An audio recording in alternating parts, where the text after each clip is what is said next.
Take, for example, Walt Disney, right? And many people that will preach against the TV, they'll preach against the movies, they'll preach against Hollywood because it's obvious that stuff is bad. But then they'll say, well, we watch Disney movies. I'm going to tell you, I'm going to prove to you right now that those movies are wicked. Say, what? Disney movies? Come on, you're crazy. They're rated G. Well, let's see.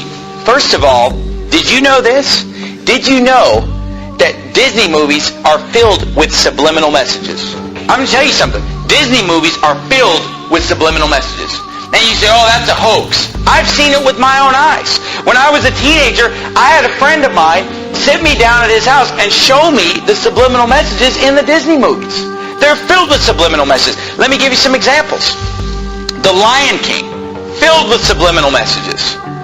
Okay, all throughout the movie, there are pornographic pictures hidden in the movie. Like you'll be watching the movie and just for a few seconds, something filthy will come on.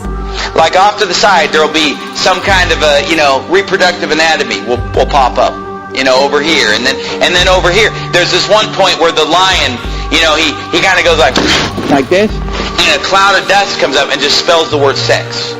And the word sex is put in the Lion King movie subliminally, literally hundreds of times.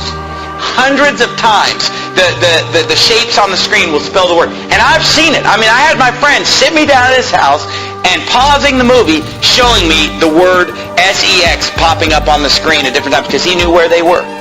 And he would show me these things. Another one, and they all are filled with it. Aladdin is another one. In the movie Aladdin, there's a part in the movie where the guy, what's his name, Aladdin, and then what's that?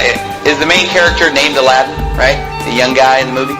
Okay, Aladdin, and then what's the girl's name? You are watching these. You are busted. But Jasmine, right? There's a point in the movie where he tells Jasmine to take all her clothes off, but you don't even know it. Unless you know it's there, you listen to it, and he mumbles it kind of under his breath. And I mean, once you know it's there, you hear it just as clear as day. But you didn't know that it was there, you wouldn't hear it. And The Little Mermaid has a filthy picture drawn in the cover on the front of The Little Mermaid. And nobody would realize it until somebody shows you and says, look at this. And you look at it, whoa! And all throughout the movie, there are scenes, I'm not even going to describe some of the scenes in The Little Mermaid, where subliminal messages are coming on the screen. The other movie, Beauty and the Beast, there, a nude woman pops up a few times in the background of Beauty and the Beast, filled with subliminal messages. Your kids are watching it, and their mind is maybe not even seeing it, but it's going into their subconscious. Words flashing on the screen. Over and over, sex, nudity, filth, just all the smut is just coming on the screen. Oh, those movies are harmless. They're filled with subliminal messages. Who knows what your kids are being programmed? Oh, but you know what? I'm sure that it's only just the Disney movies. I'll guarantee you it's the rest of Hollywood probably doing the same thing. And these Disney movies, at first when I was a teenager and somebody showed me this, I thought it was just a couple movies, a couple scenes, but as time has gone on, I've realized that virtually every Disney movie is packed with hundreds of subliminal messages to program the minds of your children. Okay, but then forget the subliminal message.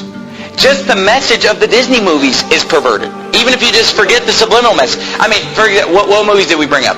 The Little Mermaid. A half animal, half human being. That's perverted in and of itself. All throughout the Bible, every false god is a half animal, half human being. They're constantly merging of animals and human beings. It's paganism. It's wicked. And yet every Disney movie is pretty much based on the merging of a human being with an animal. It's described in the Bible. And the movie The Little Mermaid, she's topless the whole time, right? She's just wearing like a bikini top. How is that? Is that how you want your daughter to dress? But there's no cussing, there's no nudity. Do you want your daughter going around in a bikini top? Is that modest apparel? Is that what Jesus Christ would have you to wear, ladies? No. The movie's filled with Satanism, witchcraft. There's some, Ursula, some witch that's casting spells and using sorcery and demonism. Oh, pretty innocent, right? All of them are filled with it. Take Beauty and the Beast. Beauty and the Beast is a movie about a woman who falls in love with an animal. And in the movie, they keep acting like, well, he's just ugly. He's not ugly, he's an animal. You know, you can look at a guy that's ugly, but there's a difference between being ugly and being a beast, being an animal. And if you've seen the cartoon, it's an animal. It's like a dog or something. It's like a big dog man or something. I mean, it's clearly an animal, and yet she falls in love with him while he's an animal. You know, only when she kisses an animal does he become a human being. It's perverted. It's sick. And in the movie Beauty and the Beast, the whole first half of the movie is these prostitutes in the town that are dressed just half naked, dancing around, you know, admiring this guy, the big, strong, handsome guy. I don't know the movie. I saw it like 10 years ago or something.